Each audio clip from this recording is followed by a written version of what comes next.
Hi guys, it's Amanda here from Bend Like Bamboo. This week's blog is all about the heart-brain connection and why it is so important to keep that syncing of the heart and brain when we're going through not just life, good times, but the more difficult times. You might call the difficult times setbacks in your life, or when life changes its course of direction. And we call those times setbacks, I guess, because they involve change and uncertainty. And I think setbacks are a really good thing. They bring in comparison, and from being able to compare good times with bad times in your life, really brings in gratitude, that whole, discussion of polarity. How do you really know joy unless you know the pain of despair? And so can we view setbacks differently rather than see them as a bad thing?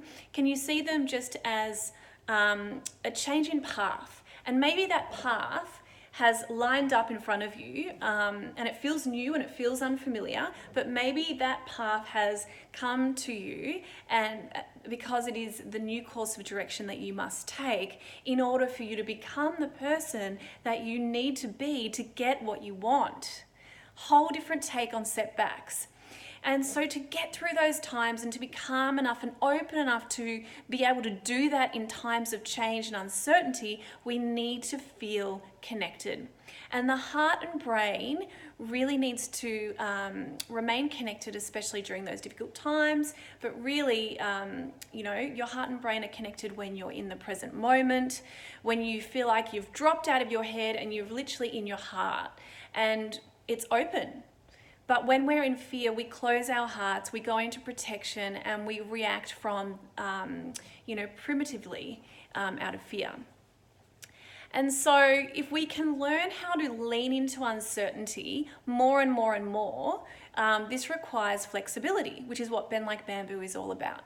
Flexibility in your mindset will impact everything that matters. The course of how you'll react, the direction you will take, and also the health of your body.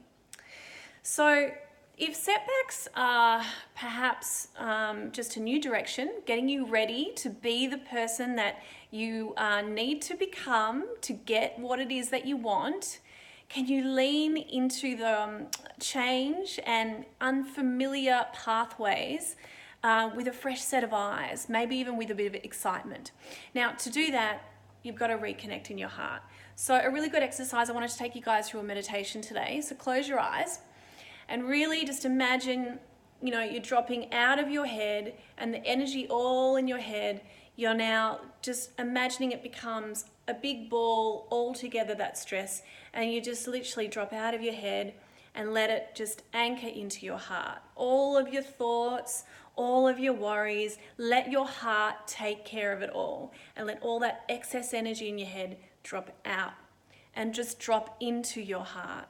Now imagine that your heart, thinking of the green color, is expanding openly. It's opening to the front, and it also expands to the back as well. And now, with your heart expanding, it is now sinking like a pebble. If you dropped it into calm water, it ricochets out as frequencies.